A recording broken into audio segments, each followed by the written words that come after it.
बिल्लाहि मिनश्शैतानिर्रजीम बिस्मिल्लाहिर्रहमानिर्रहीम अल्हम्दुलिल्लाहि वस्सलातु वस्सलामु अला अहलिहा। नाज़रीन मोहतरम, सलामुन अलैकुम वरहमतुल्लाहि वबरकातुहू।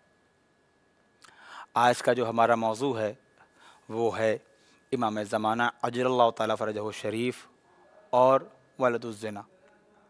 बड़ा अजीब सा मौजू है। आपके सामने मैं एक बात पहले अर्ज़ कर दूं कि इस कायनात में दो चीज़ों की हिफाजत ज़रूरी है, एक बशर की, एक नौए बशर की। बशर अपनी हिफाजत के लिए ग़िज़ा का इंतज़ाम करता है, खाना खाता है, और नौए बशरी के लिए ज़रूरी ये है कि इंसान सिलसिला इज़्दिवाज से मुंसलिक हो ताकि नौए बशरी बाक़ी रहे। नाज़रीन मोहतरम, दो चीज़ों की हिफाजत बहुत ज़रूरी है, एक ख़ुद इंसान की और दूसरी नौए इंसानी की। ख़ुद इंसान की हिफाजत के लिए इंसान ग़िज़ा खाता है, खाना खाता है ताकि उसका जिस्म क़वी रहे और वो महफूज रहे। नौए इंसानी के लिए परवरदिगार आलम ने निकाह को रखा है, ज़िवाज को रखा है ताकि नौए बशरी और नौए इंसानी आगे बढ़ती रहे और आगे चलती रहे।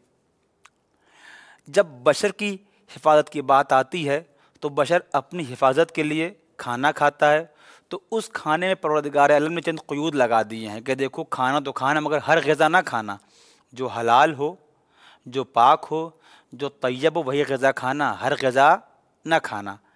ये आम इंसान, आम बशर की हिफाजत का मसला है। बेअन ही जब नौए बशरी की बात आती तो परवरदिगार आलम कहता कि देखो ये ना करना कि तुम जहाँ चाहना जैसे चाहना निकाह कर लेना, नहीं, बल्कि कुछ शराइत हैं। काफिरा से निकाह ना करना, निकाह करने के लिए इस्लाम शर्त है।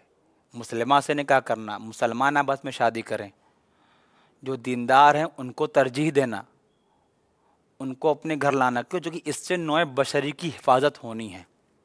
और हाँ, सीगे पढ़ना, पहले वली से परमिशन लेना, इज़्न लेना, उसके बाद सीगे अक़्द जारी करना, ये तमाम तर क़यूद हैं, ठीक।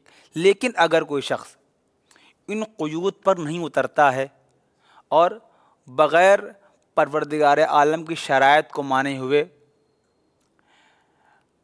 आपस में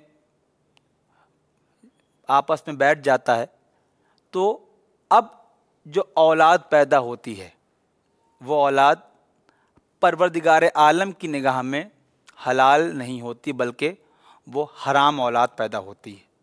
यानी क्या मतलब? शरीयत ने उसको गैर हलाली के लफ्ज़ से ताबीर किया है। क्यों?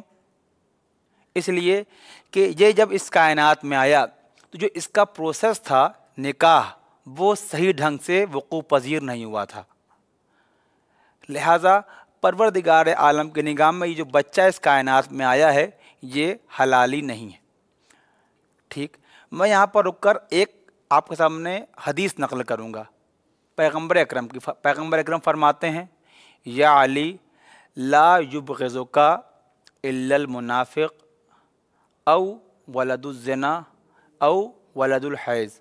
यानी ऐ अली, तुमसे सिर्फ़ और तुमसे अगर कोई नफ़रत या दुश्मनी करेगा वो या तो मुनाफ़िक़ होगा, या वलदुज़्ज़िना होगा, या उसकी पैदाइश उन ख़ास अय्याम में हुई होगी कि जिसमें ज़ौजैन को मिलना एक दूसरे के लिए हराम करार दिया गया है।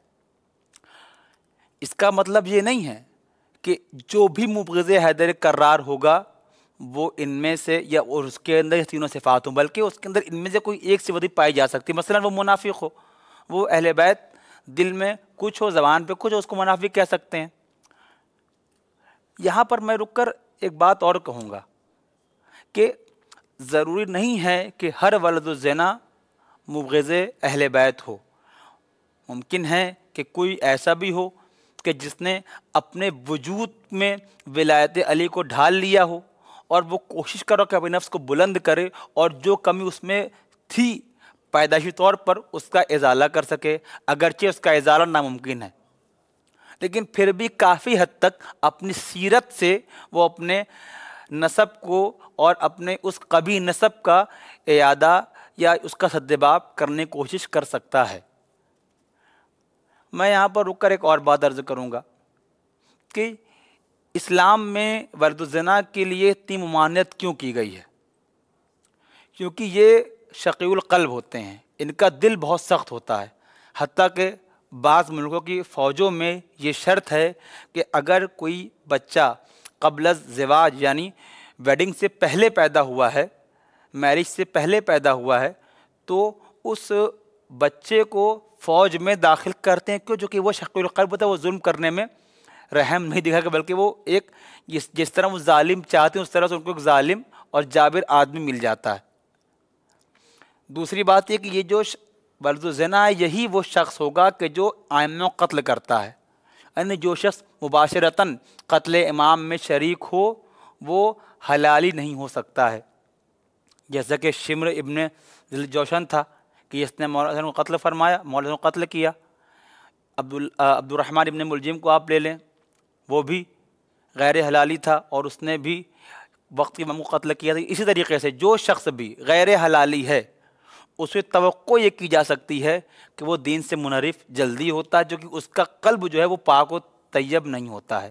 لہذا ہم کو چاہیے کہ ہم شروع سے پروردگار عالم نے محبت اہل بیت کے لیے جو طریقہ معین کیا وہ یہی ہے کہ انسان صحیح طریقے سے دنیا میں آئے، صحیح طریقے سے جیے اور صحیح طریقے سے اپنی زندگی کو آگے بڑھائے، اور اس کے اندر جتنی بھی خامیاں اور کمیاں ہیں وہ ان کو دور کرے۔ لیکن ایک کمی جو نسب سے ملتی ہے وہ کبھی بھی مکمل طریقے سے دور نہیں ہو پاتی ہے، انسان کتنی بھی کوشش کر لے۔